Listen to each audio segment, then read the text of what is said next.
On a eu à réfléchir par rapport à cette question parce qu'il faut dire à M.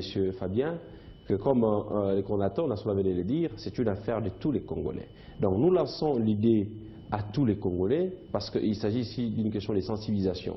Nous voulons sensibiliser tous les Congolais d'une manière générale, sans discrimination de rang social, de manière à ce que tout Congolais qui se sont capables à pouvoir contribuer puisse évidemment faire ces gestes-là qui est salutaire. Parce qu'ici, vous venez de poser la question de savoir pourquoi les Congolais doivent-ils financer les élections. Parce que c'est une question qui concerne les Congolais. Vous avez peur des injoncteurs. Justement, parce que au-delà de tout ça, il faut dire qu'il y a un aspect. Lorsque les Congolais lui-même se prennent en charge, c'est d'ailleurs un appel qu'avait lancé le feu président Laurent Désiré Kabila, qui disait prenez-vous en charge.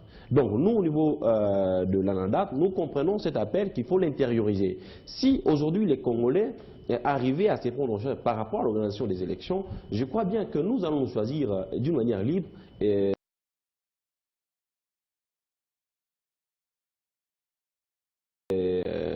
délibérer ceux-là qui doivent... Qu'est-ce que vous redoutez encore des candidats que les injoncteurs ont déjà préparés pour venir les imposer par voie officielle?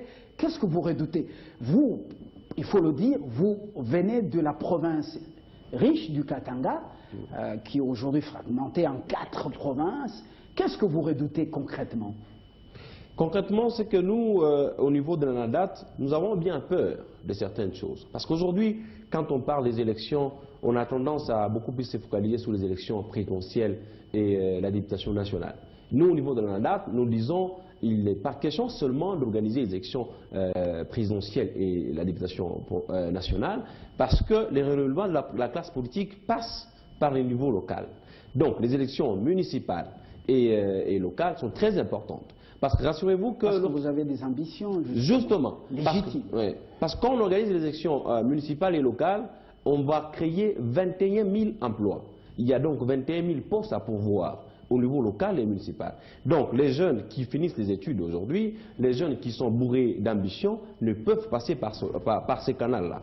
Parce qu'un jeune qui vient de terminer les études n'a pas les moyens nécessaires pour postuler aux élections présidentielles, ni moins encore à la députation nationale. Donc nous estimons que là que nous pouvons faire face, c'est d'abord aux élections municipales et locales. Et quand vous regardez notre projection, nous parlons de 100 millions de dollars.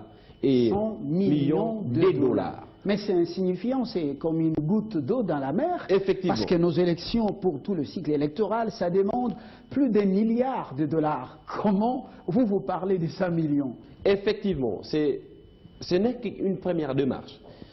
Cette démarche que nous voulons lancer est donc une leçon que nous voulons donner, que les Congolais eux-mêmes peuvent se prendre en charge. La jeunesse peut faire quelque chose. Nous voulons lancer un signal fort pour dire que la jeunesse est engagée à faire un mouvement pour financer les élections qui doivent s'organiser. Mais cette jeunesse est dans la débrouillardise, la grande majorité justement est dans la débrouillardise. Comment va-t-elle s'y prendre? Pour donner combien? Nous avons dit $1 par Congolais. Ça fait pratiquement 900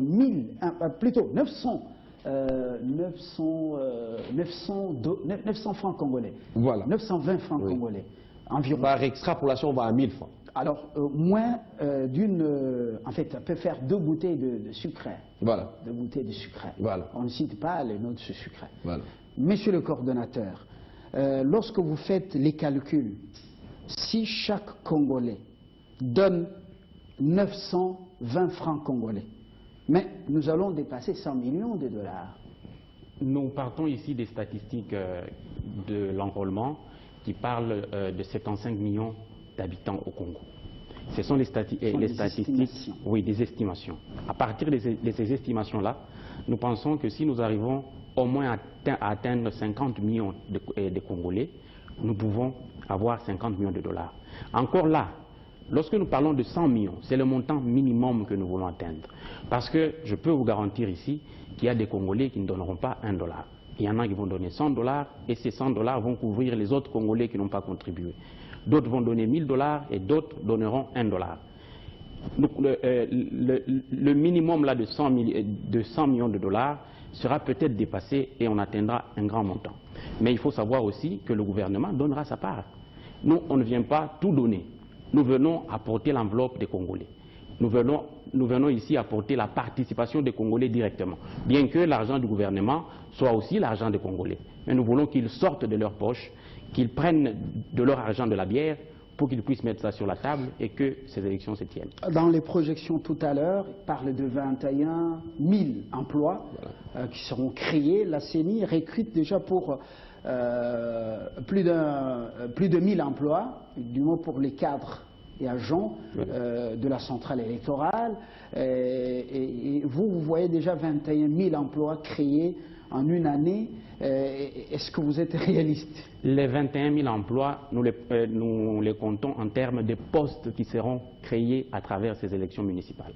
Dans les nouvelles Combien de conseillers municipaux? Nous parlons de la République. Plus de 21 000 emplois seront créés à travers ces élections-là. Parce que nous aurons des conseillers municipaux. Il y aura des conseillers urbains. C'est des postes qui ne sont pas encore existants au Congo. Mais après les municipales, ces postes-là vont exister. Et de l'entretien que nous avons eu avec le président de la CENI, il nous a rassuré qu'il y aura plus de 21 000 postes. Très bien.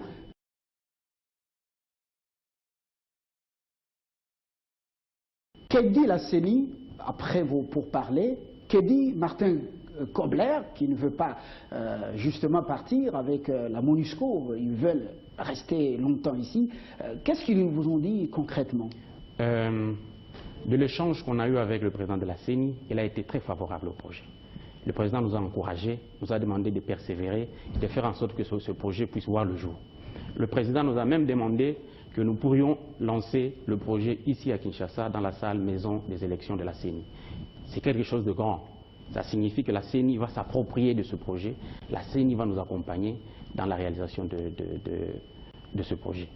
Du côté de la MONUSCO, nous sommes encore en pourparlers avec eux pour voir si, bien sûr, ils peuvent nous accompagner. Ça serait quelque chose de bon. En termes de logistique, en termes de mobilité, pour atteindre les jeunes de toutes les provinces. Exactement. La République est grande. Est-ce qu'il ne faudrait pas que les 1 $ là, qui seront cotisés par les Congolais, puissent servir au fonctionnement de Qui doit percevoir cet argent? Rodrigue Katoulou. Bien, il y a des mécanismes qui ont été mis en place, puisqu'il est question ici d'argent. Et en matière d'argent, il y a beaucoup, on l'appelle module sensible. Même les doigts sont très sensibles. Justement.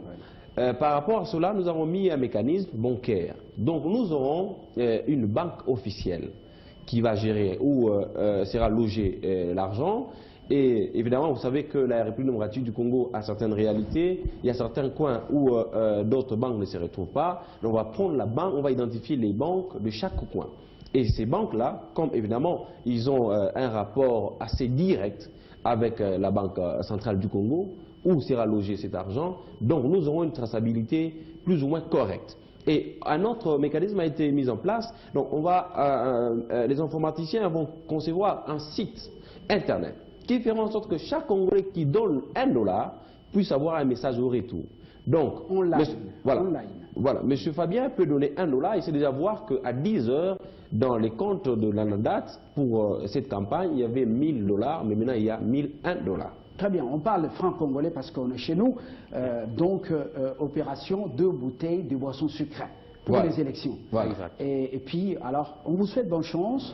Qui est derrière vous? On en saura un peu plus. On le saura, nous, journalistes. Les jeunes sont derrière nous. Voilà.